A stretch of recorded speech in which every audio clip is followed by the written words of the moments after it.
Hello everybody, it's Georgia here. Today is October 22nd, 2021. It's 2:12 p.m. A lot of twos today. It's a two-day. I'm here with a spiritual reading. This is for those of you that are on a spiritual path and you want to know how you're doing or what you need to do to make progress, or what the next step may be for you. And I've chosen 6 cards here, and you can pick one or more, starting from the top left down to the bottom. So number 1 would be the top left, number 6 would be the bottom card. This is from the Starseed Oracle by Rebecca Campbell and artwork by Danielle Noel. And this is a really high vibrating oracle. I really love this, and the artwork is just stunning. So we're going to talk a little bit about what starseeds are, in case you're not aware.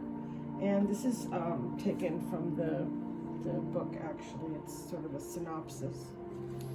Starseeds are souls, and I'm not talking about people or bodies. I'm talking about souls who have not always lived on Earth. They might have lived on a different planet at one point. They might have come from a different planet. Starseeds are here now because we are at a critical point in our evolution that we could either destroy the planet or we could wake up and proceed on our growth. So those are what starseeds are. Basically, they have this longing for everything that's mysterious and unknown. There's, just a need for the mystical and for the universal and to connect with the divine. And that longing is felt deep in the soul, and it's felt for a very long time, and possibly even, before or until that person wakes up, so to speak. There are now beings that are coming onto this planet as children, and they are born very much aware of their connection to all that is, and they are more awake, whereas some of us of the older generation had to really fight to become awake, or had to be jostled very strongly to be awake by, a devastating incident, dark night of the soul type of thing. So those are the people. They are the light workers. We are here now on this planet because we're at a crucial point where we may just destroy the planet and ourselves. I personally believe that the planet will survive. I think that no matter what we really do, at some point, it might take 1,000,000 years, the planet will be back. But time is irrelevant in those other realms. It's just something that's a human construct. The soul is eternal, the body is limited. So if the soul is eternal, time is meaningless, really. Often, starseeds feel this longing for a home that doesn't exist anywhere here on Earth. You kind of feel like no matter where you live, it's not home. It doesn't feel right. I remember when I was a child, when I moved, and growing up, anytime I moved, I did not feel safe until I had found the constellation Orion. I always looked for that in the sky. And even when I moved here in California, I remember the first time I saw it, it was like joyful. So we definitely have a relationship with things that are not of this planet and places that are not of this planet. Almost all ancient people, including our own Native Americans, believe that the gods came from the stars. That's just like a basic belief of theirs. The Dogons in West Africa are a tribe who kind of build their rituals and their lives around the star Sirius, and when they see the star Sirius, they have rituals, and they use it in their religion. And they also know, and these are people that are fairly primitive, but they also know that Sirius is a binary star. It's a double star. There's Sirius A and Sirius B, which is why it's so bright, because they're kind of almost appear to be right on top of each other, but they're actually not. Starseeds are incarnating on the earth now as an opportunity to grow, to learn different lessons for their soul to grow and to become more awake and aware, and to ascend into fifth dimensional consciousness. Two-dimensional consciousness, or that's our world today.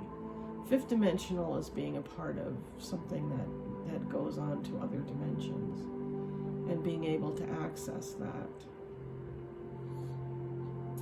And also, they're here to give service to this planet. Like I said, we're at a crossroads. It's scary, and this is why the Starseeds, or light workers, whatever you want to call them, are incarnated. So many here now.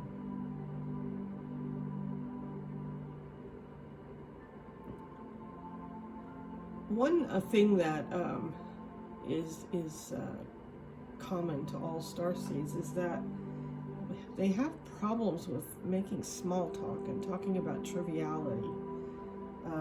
Their jobs seem meaningless. Their relationships don't work out because they're so aware of another level of consciousness that it's just hard to really be a part of this very mundane material world known as the world of Maya. They know instinctively that there's more to life. And all through their lives, they're always trying to fit in, but they really don't. And because deep down inside they have this knowledge, whether that knowledge is accessible or not, the knowledge is there. And it has to be, for a lot of people, awakened, except like I've said, some children that have come into this world already awake. And that's a new phenomenon. It's not true for most people, aside from a few really enlightened beings like Buddha and Krishna and Jesus. Those people came into this world very much awake. And children are starting to be more awake now. Our older generations had to really fight to figure it out. So that's kind of a background on starseeds. You don't necessarily have to be a starseed or identify with that to benefit from this reading. So, just take what you need from it. Okay, so if you picked the first card number 1, can you see it here? This is called Loosen Your Grip. Coping mechanisms, density, addiction, let God or the universe in. This is for people who are kind of like control freaks and want to control everything, and it's a way of coping with the world when you can control even a small part of it, whether it's a bodily function, like bulimia is a control thing, it seems out of control, but it's like the one thing you can control. Density, not allowing yourself to lighten up and be part of, a higher consciousness. Addictions to drugs, drink, sexual addiction, things like that. And let God in, or let the universe in. So open up. One way to help facilitate that is to open your soul star chakra. And that's a class I do, and I may do it again. The soul star chakra is your 8th chakra above your head. And it's a way of connecting with a higher dimension, your angelic beings, guides, and all that. So this card is loosening your grip, letting go, surrender. Surrender is, on a spiritual path, surrender is the most important thing you'll ever do. Because if you don't surrender, you're never going to get anywhere. Card number 2, perspective. Let's see if you can see it. Yeah. There's the Earth. It's this little tiny dot in the middle of the card. And there's all these stars. And you think that so many of those stars probably have planets and beings living on them. And there's Earth. And it's just a matter of perspective. And knowing that none of this matters, zoom out, find common ground. So really, the little things that we get all upset about, you know, like so-and-so said such and such, or, you know, the person in the store was mean to me or whatever, it's just really irrelevant when you think about it. And it's a good idea to zoom out and see the bigger perspective, and to see what, you know, from a universal perspective, you know, what's the big picture? You know, why are people being mean to you? Is it because you're mean to other people and you need to have that lesson? You know, it's seeing the bigger picture. Common ground, finding common ground with humans, you know, instead of like being divisive and letting it all, you know, fighting and all that. This is change your perspective. Card number 3, Star Brothers. Horus energy, protection, loyalty, safety, trust. So Horus was an Egyptian god. It looks like the falcon over there. And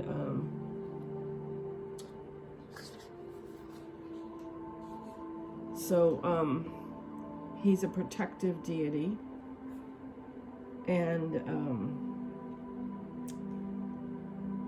understanding like how we are all related, like everyone is related to everyone else. And I'm not talking about genetics, although probably at some point we were all related, but I'm talking about as souls, we're all connected, and understanding that and having loyalty towards, you know, our souls and our oneness, and trusting, you know, it's very important.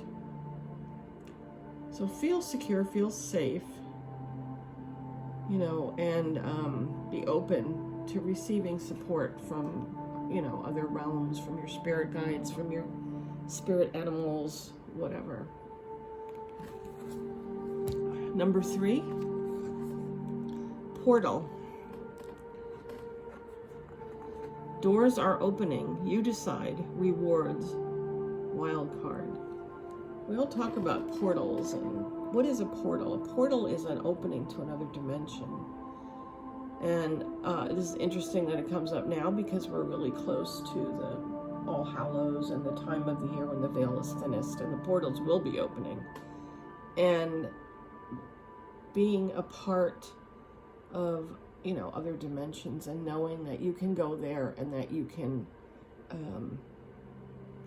get rewards from that, you know, like spiritual rewards, and step through the portal. And it's also a portal to, you know, our ascension to the 5th dimension. So things are opening now, and it's time to really stop fooling around and get busy, get real. Card number 5 is Messenger. Sirius energy. That's the star Sirius that I talked about earlier. Bringing harmony and balance. So messenger is, you know, receiving messages from your guides, receiving messages from, you know, angels. It could be angels, it could be God, it could be the goddess, whatever your belief is. But expect some messages, and learn to, you know, achieve harmony and balance by letting go of a lot of your, loosening your grip, as the other card said. So I think that's, in a way, you know, they're connected, but be open to messages because you're going to be getting some. And the last card, number 6, is lifting the veil. And again, this is you know, so indicative of our times. It's kind of an orange card. Reminds me of Halloween, All Hallows, when the veil is between the worlds is very thin. And this is lifting the veil. And then in your life, it's questioning everything, like, anything that's unaligned with your growth and your spirit and your soul has to leave. And that could include relationships, that could include friendships, jobs, anything that's not aligned with your higher self and your higher good. It's time to let go of that. So lift the veil of illusion. That's what this is. It's the veil of illusion. And let the illusion go. And, see everything around you in alignment. All the people, all the, the things that you do, your job, the work that you do, should be in alignment with your higher good. So that's card number 6. So we have 1, loosen your grip, 2, perspective, 3, star brothers, 4, portal, 5, messenger, 6, lifting the veil. And that's our spiritual reading for today. If you have any questions or you would like a more intense and personalized reading, you can contact me on my website, www.ravenhawktarot.com, and I'm available for readings. And if you would like that, let me know, and I'll be happy to help you out. I do counseling for spiritual growth and on the path. And if you need some help, don't know where you're going, I have a lot of things at my disposal that can help you find your way. So that's our reading for today. If you like this video, please indicate that by clicking the like button. And you can subscribe to my channel if you want, because I'm going to be doing a lot more videos. So again, that's www.ravenhawktarot.com, and I hope you all have a wonderful day.